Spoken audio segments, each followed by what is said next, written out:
মান জাআ বিল হাসানা, আল্লাহ তাআলা বলেন যে হাসানা নিয়ে আমার কাছে আসবা, সবচেয়ে দামি সম্পদ নিয়ে আমার কাছে আসবা। ফালাহু খায়রুম মিনহা, তুমি এনেছো তোমার যোগ্যতা মতে, আমি দিব আমার যোগ্যতা মতে। তুমি আনছো তোমার যোগ্যতা মতে, আমি দিব আমার যোগ্যতা মতে। তুমি আমার কাছে আসার সময় একটা দুনিয়া ছেড়ে আসছো, আমি না এখানে 10 দুনিয়া বরাবর জান্নাত দিয়ে দিব। তুমি না আসার সময় একটা বাড়ি ছেড়ে আসছো, আমি না এক জান্নাতে কোটি কোটি বাড়ি তোমারে দিয়ে দিব। তুমি না মাটির ইটের বাড়ি ছেড়ে আসছো, আমি না তোমাকে স্বর্ণের ইটের বাড়ি দিয়ে দিব। হুজুর আমার আমল দামি হবে কি দিয়া? আমল দামি হয় 2 জিনিস দিয়া। বলেন কয় জিনিস? বলেন আমলের জহের, আমলের বাতেন, আমলের বাহিরের দিক, আমলের ভিতরের দিক। বাহিরের দিক দিয়ে সুন্দর হয়, বাহিরের দিক দিয়ে শুদ্ধ হয়, ভিতরের দিক দিয়ে দামি হয়। বাহিরের দিক দিয়ে কি হয়? শুদ্ধ হয়। ভিতরের দিক দিয়ে কি হয়? দামি হয়। টাইলস দিয়ে দেয়ালটা বানাইছে না সুন্দর হয়েছে? ভিতরটা কি টাইলস দিয়ে বানাইছে না অন্য কিছু দিয়ে বানাইছে? তাহলে বোঝা গেছে বাইরের টাইলস এটা হলো বাইরের অংশ, আর ভিতরে যে বালু সিমেন্ট রড আছে এটা হলো ভিতরের অংশ। এবার সিমেন্ট দিছেন অল্প, তাইলে বোঝা গেছে ভিতরের অংশটা ঝুরঝুরে। বুঝেন না? সিমেন্ট দিছেন, বালু দিছেন বেশি, তাহলে ভিতরের অংশটা ভালো রয়েছে না ঝুরঝুরে? এবার বাইরে যত সুন্দর হোক, আসলে কিন্তু দেয়ালটা ভালো হয় নাই। কি লেগা? ভিতরে বালু বেশি দিছেন, সিমেন্ট কম দিছেন, অথবা সিমেন্ট দিছেন কম দামা সিমেন্ট দিছেন। কি দিছেন? কম দামা সিমেন্ট দিছেন। তাহলে ভিতরেরটাও যদি শুদ্ধ হয়, বাহিরেরটাও যদি সুন্দর হয়, তাহলে এবার দুটোটা মিলে সুন্দর হয়, দুটোটা মিলে শুদ্ধ হয়। সুবহানাল্লাহ। কি বলছি বলেন? কি বলছি? হ্যাঁ,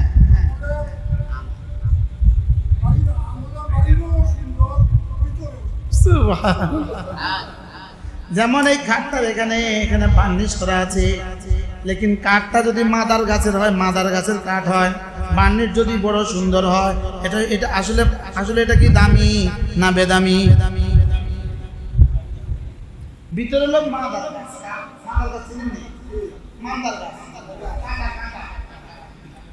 মান্দারের গাছ, একটা খাট বেচে 2000 টাকা। বাজারে যে এই জায়গায় জায়গায় যে বিভিন্ন সমিলের সামনে খাট বানায় রাখে, 3000 টাকা বেচে। বেচে না? বেচে না? কি চকচকটা করে, কি পরিবার চকচকটা করে। হ্যাঁ, আসলে ভিতরে কি কি বাজে কাঠ। হ্যাঁ,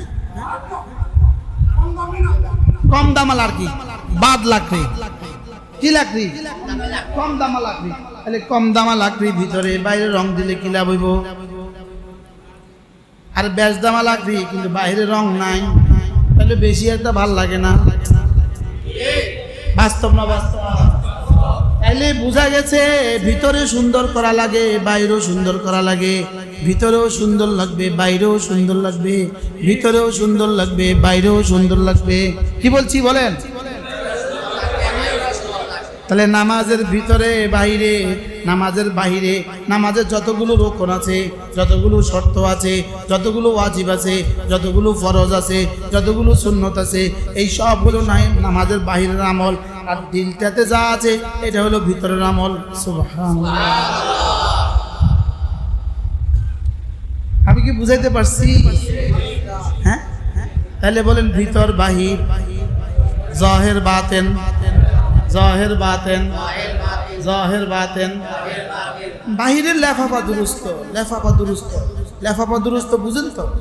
বাহিরে কি লেফাফা দুরুস্ত, লেকিন ভিতরে গুনে খেয়ে রাখছে, গুনে খেয়ে আছে। তো এটার নাম্বার কত বসাবে? বাহিরেও সুন্দর লাগবে, ভিতরেও সুন্দর লাগবে। দুটোটা যদি হয়ে যায়, এটা হয়ে যাবে আহসান, এটা হয়ে যাবে কি? আহসান। আহসান আমল। আল্লাহ তাআলা বলেন আল্লাযী খালাকাল মাউতা ওয়াল হায়াতা লিয়াবলুয়াকুম আইয়ুকুম আহসানু আমালা। আমি হায়াত আর মওত বানিয়েছি শুধুই দেখার জন্য কার আমল কত সুন্দর হয়, কার আমল কত সুন্দর হয়। এবার আমল সুন্দর হবে কি দিয়া? ইমাম জানুল আবেদিন রাহমাহুল্লাহ বলেন আমল সুন্দর হবে দুই জিনিস দিয়া, জাহির দিয়া আর বাতিন দিয়া। জাহির দিয়া শুদ্ধ হয়, বাতিন দিয়া দামি হয়, দুটোটা মিলে আহসান হয়। জাহির দিয়া কি হয়? শুদ্ধ হয়। জাহির দিয়া কি হয়? বাতিন দিয়া কি হয়? দামি হয়। যাতে বাতিন দিয়া দামি হয়, দুটোটা দিয়ে সুন্দর হয়। সেগুন কাঠ, আবার বার্নিশটাও সুন্দর। কি ভাই বলেন? সেগুন কাঠ আবার বার্নিশটাও সুন্দর। এবার কেমন হয়েছে দামটা? দামি হয়ে গেছে না? ভিতরে দেয়াল অনেক মজবুত দেয়াল করছে মাশাআল্লাহ। আবার বাইরের টাইলসটাও ইটালির টাইলস। এবার দাম এবার কেমন হয়েছে? এবার দামি হয়েছে না? আর ভিতরে দিতে দামি, খুব ভালো দেয়াল, বাইরে 20 টাকা টাইলস দিছে। তো কি কয় মানছি? হইল নি? কি বলবে? হ্যাঁ হয়েছে না? হয়েছে না? এটা কি হয়েছে? তাহলে ভিতরটাও দামি বানানো, বাইরেরটাও দামি বানানো। ভিতর বাহিরে শুদ্ধ করা, ভিতরেও শুদ্ধ করা। লা ইলাহা ইল্লাল্লাহ, লা ইলাহা ইল্লাল্লাহ, লা ইলাহা ইল্লাল্লাহ, লা ইলাহা ইল্লাল্লাহ, লা ইলাহা ইল্লাল্লাহ, লা ইলাহা ইল্লাল্লাহ, মুহাম্মাদুর রাসূলুল্লাহ। এভাবে যদি বাহিরটাও শুদ্ধ হয়, ভিতরটাও সুন্দর হয়, বাহিরটাও শুদ্ধ হয়, ভিতরটাও সুন্দর হয়, এটা যদি হয়ে যায়, এটা হয়ে গেল শ্রেষ্ঠ হাসানা। শ্রেষ্ঠ কি? হাসানা। এটা হয়ে গেল আসমানের নিচে জমিনের উপরে সবচেয়ে দামি সম্পদ। সবচেয়ে কি সম্পদ? সবচেয়ে দামি সম্পদ। মান জাআ বিল হাসানা, আল্লাহ তাআলা বলেন যে হাসানা নিয়ে আমার কাছে আসবা, সবচেয়ে দামি সম্পদ নিয়ে আমার কাছে আসবা। ফালাহু খায়রুম মিনহা, তুমি এনেছো তোমার যোগ্যতা মতে, আমি দিব আমার যোগ্যতা মতে। তুমি আনছো তোমার যোগ্যতা মতে, আমি দিব আমার যোগ্যতা মতে। তুমি আমার কাছে আসার সময় একটা দুনিয়া ছেড়ে আসছো, আমি না এখানে 10 দুনিয়া বরাবর জান্নাত দিয়ে দিব। তুমি না আসার সময় একটা বাড়ি ছেড়ে আসছো, আমি না এক জান্নাতে কোটি কোটি বাড়ি তোমারে দিয়ে দিব। তুমি না মাটির ইটের বাড়ি ছেড়ে আসছো, আমি না তোমাকে স্বর্ণের ইটের বাড়ি দিয়ে দিব। তুমি না এক বিবি ছেড়ে আসছো, আমি না তোমাকে কমপক্ষে 70,000 বিবি দিয়ে দিব। তুমি না ভঙ্গুর জওয়ানি ছেড়ে আসছো, ভঙ্গুর জওয়ানি ছেড়ে আসছো। একটু নরমাল নরমাল। তুমি ভঙ্গুর জওয়ানি ছেড়ে আসছো, আমি তোমাকে এমন জওয়ানি দিয়ে দিব যেটা জীবনে কখনো শেষ হবে না। আমি শুধু দেখবো তোমার ব্যাগে কি আছে। সুবহানাল্লাহ বলে না? আমি দেখবো তোমার ব্যাগে কি। আচ্ছা, বাজার থেকে আসার সময় শুটকি নিয়ে আসছেন, শুটকি। বাজার থেকে আসার সময় চেপা শুটকি নিয়ে আসছেন, পচা শুটকি। আর পরের দিন ভাত খাইতে বসে বিবিকে জিজ্ঞেস করলেন, বিবি ইলিশ মাছ ফ্রাই করো নাই? কি বলছি বলেন? ইলিশ মাছ ফ্রাই করো নাই? আনছেন কি বাজার থেকে, এখন খাইতে চাইতেছেন কি? বিবি কি বলবো? মাথা ঠিক আছে নি? বাজার থেকে আনলেন কি মাছ? চেপা শুটকি। আর এখন খেতে চাচ্ছেন আপনি কি? ইলিশ মাছ। মাথা ঠিক আছে নাকি আপনার? আপনি বাজার থেকে ব্যাগে করে যেটা নিয়ে আসছেন, আমি কিন্তু এখানে চুলায় কিন্তু সেটাই রানবো। তাহলে দুনিয়া থেকে যেটা নিয়ে যাব, জান্নাতে কিন্তু সেটাই খাবো। সুবহানাল্লাহ বলে না? এই জন্য দুনিয়া থেকে কি নিয়ে যাবেন এটা ঠিক করেন। লা ইলাহা ইল্লাল্লাহ লা ইলাহা ইল্লাল্লাহ লা ইলাহা ইল্লাল্লাহ মান জাআ বিল হাসানা যে দুনিয়া থেকে আসার সময় হাসানা নিয়ে আসবা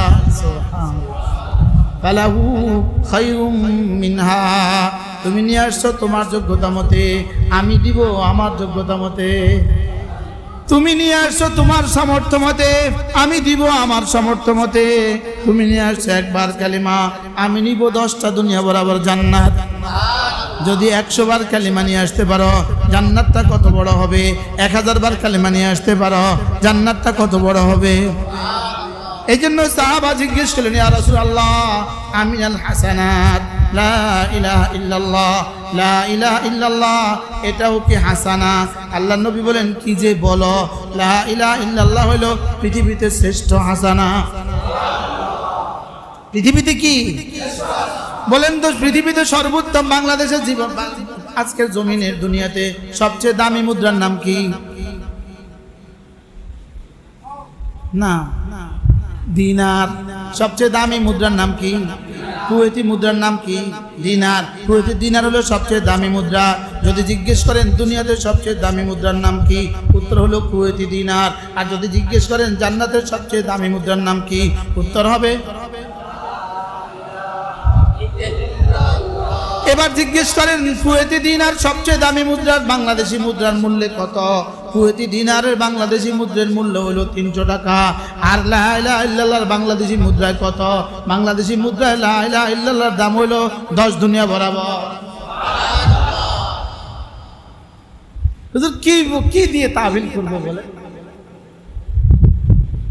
কিছু কি বুঝছেন কিটা বুঝলেন দুনিয়ার মুদ্রার সবচেয়ে দামি মুদ্রার দাম কত 350 দুনিয়ার মুদ্রার সবচেয়ে দামি মুদ্রার দাম 350 আখিরাতের মুদ্রার সবচেয়ে দামি মুদ্রার নাম 10 দুনিয়া বরাবর জান্নাত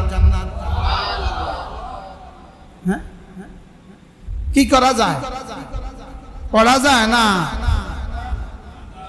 হ্যাঁ আচ্ছা কতটা সহজ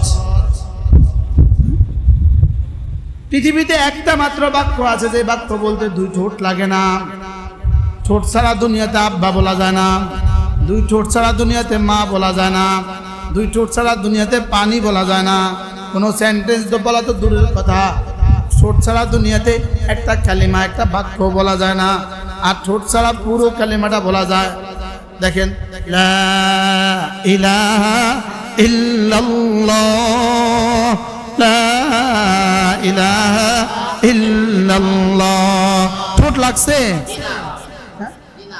যদি বলেন হুজুর ঠোঁট লাগে না কেন ঠোঁট দেন নাই কেন আল্লাহ তাআলা ঠোঁটের কালেমা ঠোঁটের লেটার ঠোঁটের বর্ণ ঠোঁটের মধ্যে দেন নাই কেন কালেমায়ে তয়্যিবার মধ্যে ঠোঁটের বর্ণ দেন নাই কেন রব্বুল আলামিন তো জানতেন আমার বন্ধুরা ভিন পরিবেশে যাবে ভিন পরিবেশে গিয়ে ঠোঁট যদি নড়তে থাকে মানুষ তাকে কি বলবে এজন্য ঠোঁট যেন না লাগে এজন্য ঠোঁটের বাক্য দেয় না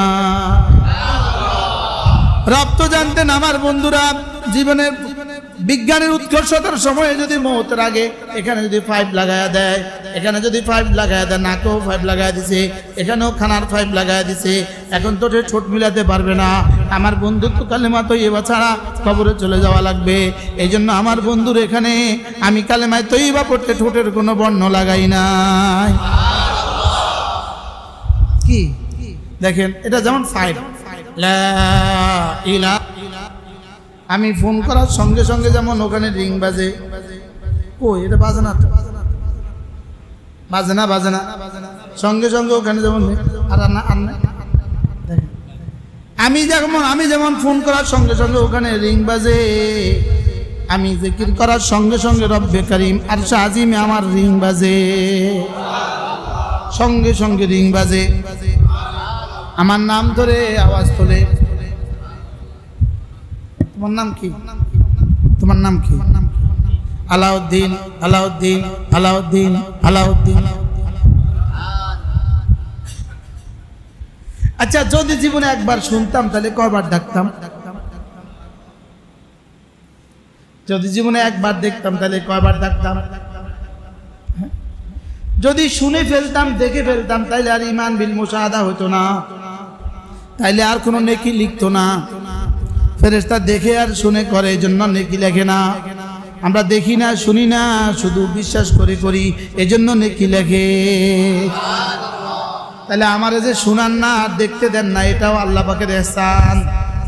এটাও কি? এই জন্য আল্লাহর নবী বলেন, কোন মানুষ যদি 5 ওয়াক্ত নামাজের পরে, কয় ওয়াক্ত নামাজের পরে? 5 ওয়াক্ত নামাজের পরে 10 বার পড়ে সুবহানাল্লাহ, 10 বার পড়ে আলহামদুলিল্লাহ, 10 বার পড়ে আল্লাহু আকবার। রাসূল বলেন এভাবে হবে 30 বার, 5 নামাজে হবে 150 বার, মিজানে উঠে যাবে 1500 বার। আল্লাহর নবী বলেন দাখালাল জান্নাহ, পুরস্কার দিবেন, সোজা জান্নাতে চলে যাবা। এরপরে রাসূল বলেন আবার যদি পড়ো 33 বার সুবহানাল্লাহ পড়ো, 33 বার আলহামদুলিল্লাহ পড়ো, 34 বার আল্লাহু আকবার পড়ো, এভাবে হবে 100 বার, 5 নামাজে হবে 500 বার, মিজানে উঠে যাবে 5000 বার। গুফরাত খাতায়াহু ওয়ালাউ কাসুরাত, গুনাহগুলোকে মুছে দিবে যত বেশি হোক না কেন। তাহলে আগে হলো 10 বার 10 বার 10 বার 30 বার, এভাবে হবে 150 বার, এরপর হলো 100 বার 100 বার 100 বার 100 বার 100 বার, এভাবে হবে 500 বার, মিজানে উঠবে 5000 বার, 150 বার হবে 1500 বার, এখানে উঠলো 5000 বার, 5000 যোগ 1500 কত হইলো?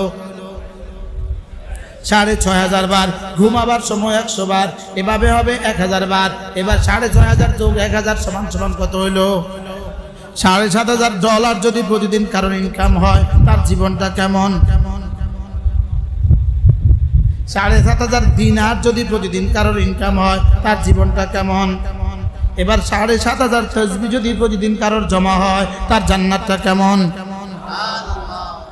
আর জান্নাত যার যত সুন্দর, আল্লাহর কসম, জান্নাত যার যত সুন্দর, দুনিয়াও তার তত সুন্দর। বলেন জান্নাত হইলেই দুনিয়াও হয়। বলেন জান্নাত হইলেই, দুনিয়া হইলেই জান্নাত হয় না। বলেন দুনিয়া হইলেই জান্নাত হয় না। বলেন জান্নাত হইলেই দুনিয়াও হয়। আশ্চর্য না? আপনাদের সিলেটেরই তো মানুষ ছিল একজন হিন্দু মন্ত্রী, মনে আসেনি আপনাদের? হ্যাঁ আসিল, মারা গেছে। সুরঞ্জিত সেনগুপ্ত আসিল না? আসিল না? দুনিয়া কি পরিমাণ আসিল? হ্যাঁ এখন কত দূর আছে? হ্যাঁ তাইলে বোঝা গেছে আখিরাত হইলেই দুনিয়াও হয়, আখিরাত হইলেই দুনিয়াও হয়। শাহজালাল ইয়ামানের আখিরাত হয়েছে না হয় নাই? এখন দুনিয়াতে এয়ারপোর্টের গায়ে নাম উঠছে না উঠে নাই? আচ্ছা শাহজালাল ইয়ামানী রহমতুল্লাহ জীবদ্দশাতে তার কয়টা গাড়ি ছিল মোট? কয়টা প্রাডো ছিল? কয়টা ফাজারো ছিল? কয়টা বাড়ি ছিল? এই শহরে কয়টা বাড়ির গায়ে লেখা আছে শাহজালাল ইয়ামানীর বাড়ি? তাইলে বোঝা গেছে দুনিয়া ছিল না, আখিরাত ছিল। আর আজকে দুনিয়া কি পরিমাণ হয়েছে? বাংলাদেশের সবচেয়ে দামি জায়গা কোনটা? এয়ারপোর্ট। এয়ারপোর্টের গায়ে কার নাম লেখা? সুবহানাল্লাহ। হ্যাঁ কি বুঝলেন? কি বুঝলেন বলেন? আখিরাত হইলেই দুনিয়াও হয়। বলেন দুনিয়া হইলেই আখিরাত হয় না, দুনিয়া হইলেই আখিরাত হয় না। নেত্রকোনার এক বেটা ঘড়ি ঠিক করতো, ঘড়ি। আমি গত সপ্তাহ নেত্রকোনা গেছিলাম, ওরা আমার কিচ্ছা শুনেছে। নেত্রকোনার এক বেটা কি ঠিক করতো? ঘড়ি ঠিক করতো। এই বেটা ঘড়ি ঠিক করতে করতে এমপি সাহেবের পিএস হয়েছে। ওরে বাপরে, সুবহানাল্লাহ। কি হয়ে গেছে বলেন? এমপি সাহেবের পিএস হয়েছে। কি ঠিক করতে করতে? ঘড়ি ঠিক করতে করতে এমপি সাহেবের পিএস হয়েছে। এখন কি ঘড়ি ঠিক করে? আচ্ছা 5 তারিখের পরে ভাগ্যা গেছে তো ওখানের উপজেলা চেয়ারম্যান হলো বিএনপির মানুষ। চেয়ারম্যান সাহেবকে ফোন দিছে, ভাই আমার একখানা বাঁচান, আমার একটু কি করেন? ও ভাই আপনি যেমনে আছেন গাড়িটা লইয়া আমার বাসায় আসেন। গাড়ি নিয়ে কি আসেন? তো গাড়ি নিয়ে যখন বাসাত আসছে তো বলতেছে ভাই বাসাত কিছু থাকলে এগুলো বাইর করে দেন। তো নগদ 3 কোটি টাকা বাইর করে দিছে। কয় কোটি টিয়া? গাড়িতে অল্প কিছু টাকা আছে, এগুলো আপনার কাছে থাক। তো গাড়িতে অল্প কিছু টাকা থুইয়া চেয়ারম্যান সাহেবের কাছে থুইয়া চেয়ারম্যান সাহেবের কাছে মোটামুটি ঘন্টাখানিক রয়েছে, এর মধ্যে ছাত্র জমাতে আয়া করছে, টাকাটা থুইয়া বাগছে। কত গেছে? এবার এক জায়গা গিয়া একজনকে ফোন দিছে, শোন আমার ঘরে খাটের নিচে কিছু টাকা আছে, ওই টাকাগুলো আইনা আমারও অমুক জায়গা পৌঁছায় দাও। এবার করছে কি, অমুক জায়গা যখন ওই বেটা যখন গেছে, এই বেটা এত টাকা দেখে তো মাথা খারাপ, এবার সবগুলো টাকা হজব কইরা না কোনো টাকা ঢুকা নাই। আচ্ছা এবার বলেন তো তার টাকা গেল কই? তাইলে বুঝা গেছে দুনিয়া হইলেই আখিরাত হয় না, আর আখিরাত হইলেই কি হয়? যে কোনো মানুষ দেখবেন আপনি, যে কোনো মানুষ দুনিয়াতে অনেক বড় সড়ো হয়ে আছে, দামি হয়ে আছে, ডিসি হয়ে আছে, ডাক্তার হয়ে আছে, প্রফেসর, দেখবেন এই বেটা মাঝে মাঝে স্বীকার করে আমার মা না মাঝে মাঝে তাহাজ্জুদ পড়তো, বলে কি বলে? দেখবেন ডিসি সাহেব বক্তৃতা কি বলে, আমার দাদিকে দেখছি নামাজ পড়তো। কি বলে বলেন? আমার দাদিকে দেখছি কি পড়তো? কোন ডিসি সাহেব কোনোদিন বলে না আমার দাদা গরু চোরা ছিল। বুঝেন নাই কথা কি বলছে? কোন ডিসি সাহেব কোনোদিন কইছে আমার দাদা গরু চোরা ছিল? যদি থাকেও কয় না, যদি থাকেও কি বলেন না। আর কোন গরু চোরের নাতি দাদা ডিসি হয়ও না। দুনিয়া হইলেই, আমি কি বুঝাতে চাইছি, দুনিয়া হইলেই আর আখিরাত হইলে, হ্যাঁ যদি আখিরাত হইয়া আল্লাহ দুনিয়াও বাড়ায় দেয় এই মানুষগুলোর মতো, তাহলে তো দুনিয়াও সুন্দর আখিরাতও সুন্দর। আরে সুবহানাল্লাহ বলে না। 3টা পয়েন্ট শিখছি হাজি সাহেব, পয়েন্ট বলে দুনিয়া হইলেই আখিরাত হয় না, আখিরাত হইলেই। এবার দুনিয়া হইয়াও যদি আখিরাত লগে হয় তো অসুবিধা কি? শুকর আলহামদুলিল্লাহ, সুবহানাল্লাহ বলে। দুনিয়া হইয়া আমার নানা, আমার আপন নানা কোটিপতি ছিল, কোটিপতি ছিল। আমি নানাজিকে দেখছি, নানাজি চালের বস্তা আছে না, চালের বস্তা প্রতিদিন বিকেল বেলা চালের বস্তা ভর্তি করে টাকা, চালের বস্তা ভর্তি করে টাকা উঠেছে। আমনে কন, লেকিন এই লোকটা করতো কি, এই হলো তার গদি, এই হলো তার টেবিল, এই হলো এখানে বসে থাকতো, বসে বসে কোরআন শরীফ কত খতম কোরআন শরীফ তিনি তার গদিতে বসে দিয়েছে, আল্লাহ ছাড়া কেউ জানে না।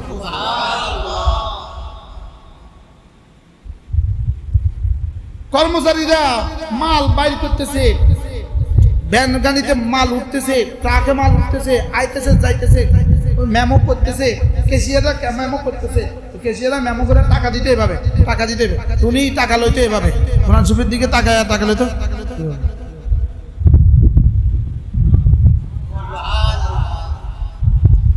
দুনিয়া হলে কি লস নেই? তাহলে দুনিয়া হলে আখিরাত কামানোর সুযোগ আছে না নাই? এই নিজের গদির পাশে এখানে একটা বাক্স রাখতো, বাক্স, একটা বাক্স ছিল, বাক্স, বাক্সের মধ্যে লেখা ছিল আপনার আখিরাতের জন্য সঞ্চয় করুন। কি লেখা ছিল? কর্মচারীদেরকে বলতো প্রতি 1000 টাকার মধ্যে 1 টাকা, 1000 টাকাতে 1 টাকা প্রতিদিন বিকাল বেলা এই ক্যাশের মধ্যে থুই দিবি। 1 লাখ টাকা দিচ্ছে, 100 টাকা ধুয়ে দে, লেখা আছে আপনার আখিরাতের জন্য সঞ্চয় করুন। তো পাইকাররা যখন আসতো, পার্টি যখন আসতো, পার্টিতে দেখা যেত, বড় বড় পার্টি আসতেছে, পার্টিতে দেখা যেত। দেখেন বাক্সটার দিকে দেখেন, কি লিখতো বাক্স, কি লেখা আছে? আপনার আখিরাতের জন্য সঞ্চয় করুন। তো মানুষ কেউ 500 টাকা, কেউ 100 টাকা, কেউ 10 টাকা ছুঁয়ে দিত। তাহলে বুঝা গেছে দুনিয়া হলে আখিরাত কামানো যায় না, যায় না। হ্যাঁ, এই জন্য দুনিয়া হলেই আখিরাত হয় না, আখিরাত হলেই দুনিয়াও হয়। আর যদি দুনিয়া হয় আখিরাতের সাথে তো নূরুন আলা নূর, তো আলহামদুলিল্লাহ। তো কি বলেন? তো আলহামদুলিল্লাহ। তাইলে আমার আখিরাতের জন্য কি করতে হবে? হাসানা সংগ্রহ করতে হবে। হাসানা, হাসানার 1 নম্বরটা কি ভুলে গেছি? লা ইলাহা ইল্লাল্লাহ, লা ইলাহা ইল্লাল্লাহ, লা ইলাহা ইল্লাল্লাহ। এটা হলো হাসানার এক নাম্বার। হাসানার 2 নাম্বার হলো জামাতের সাথে নামাজ। হাসানার 2 নাম্বার কি বলেন? দুনিয়াতে 1 নাম্বার মুদ্রার নাম কি? এবার দুনিয়াতে আখিরাতের হাসানার 2 নাম্বার মুদ্রার নাম কি? নামাজ। 2 নাম্বার মুদ্রার নাম কি? দুনিয়ার 2 নাম্বার মুদ্রা হলো ডলার। 2 নাম্বার দ্বিতীয় প্রধান মুদ্রার নাম কি? না ডলার না, না না না, ওমানের দিনার। ওমানের দিনার না, ওমানের রিয়াল কয় না, দিনার কয়। ওমানেরটা হলো ডলারের থেকে দাম বেশি, প্রায় 250 টাকা। হ্যাঁ, প্রায় কত টাকা? ওমানেরটা প্রায় 250 টাকা।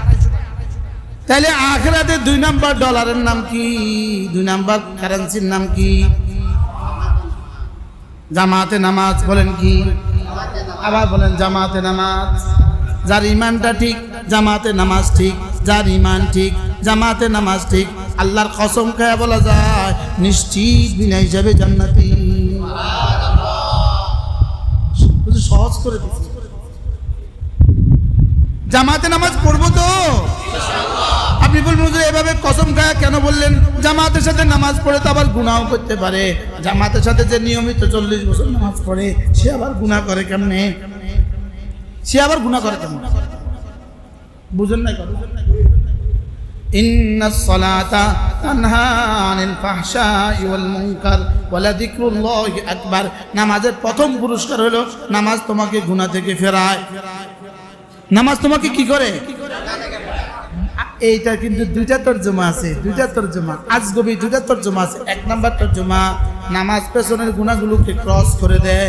2 নাম্বার তরজমা আগামী দিনের গুনাহগুলোকে তোমাকে বাঁচায়। সুবহানাল্লাহ বলে। কয়টা পাইছি? কয়টা পুরস্কার পাইছি? নামাজের কয়টা পুরস্কার পাইছি? কি কি? সামনের গুনাহ থেকে বাঁচায়। সুবহানাল্লাহ। আপনাদের সিলেটি ভাষাও শিখে ফেললাম আমি। পিছনের গুনাহ মাফ করায়। বলেন সামনের গুনাহ থেকে বাঁচায়। আপনি বলুন তো কি বলছি? মাফ করা। জোহরের নামাজ, আসরের নামাজ, ফজরের নামাজ পড়লেন, জোহরের নামাজ পড়লেন, মধ্যখানে সব গুনাহ মাফ। এবার আসর থেকে মাগরিব, মধ্যখানে সব গুনাহ মাফ। এবার মাগরিব থেকে এশা, মধ্যখানে সব গুনাহ মাফ। এবার এশা থেকে ফজর, মধ্যখানে সব গুনাহ মাফ। তো আর কি রইল? যেতে যেতে জুমা টু জুমা, মধ্যখানে সব গুনাহ মাফ। তাহলে এবার আর কি থাকলো? আর কিছু আছে? কোনটা আছে? সব শেষ। পিছনের গুনাহ মাফ করায়, পিছনের গুনাহ মাফ করায়, সামনে গুনাহ থেকে বাঁচায়। বলেন নামাজ কি করে? পিছনের গুনাহ কি করায়? মাফ করায়, সামনের গুনাহ থেকে বাঁচায়। এবার বলেন আজ থেকে নামাজ ছাড়বো না ইনশাআল্লাহ। জামাতে নামাজ পড়বো তো? আল্লাহ। যুবক জীবন যেন এমন হয়ে যায় কসম খেয়ে বলবা গত 23 সালে কোনোদিন কোনো নামাজ ছুটে নাই, 22 সালে কোনো নামাজ ছুটে নাই, 20 সালে 21 সালে কোনো নামাজ ছুটে নাই, 20 সালে কোনো নামাজ ছুটে নাই, 19 সালে কোনো নামাজ ছুটে নাই। বলো না ইনশাআল্লাহ। কি এমন করে যদি হাসরের ময়দানে উঠে হাজিরা লাগায় কেমন হবে? ফেরেশতাই তো তোমারে দেখে কাঁপবে কাঁপবে।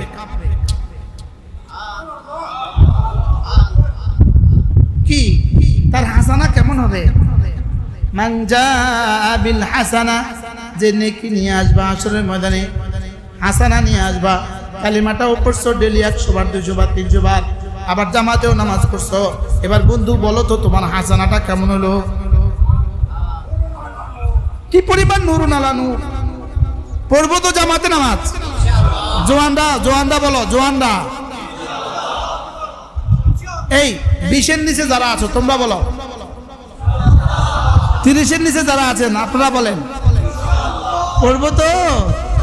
শুধু নামাজ পড়বেন না, নামাজের পরে তাসবিহাতও পড়বো। সুবহানাল্লাহ কতবার? 33 বার। আলহামদুলিল্লাহ কতবার? 33 বার। আল্লাহু আকবার কতবার? 33 বার, 34 বার। প্রত্যেকটা পড়বো এক নিঃশ্বাসে একবার।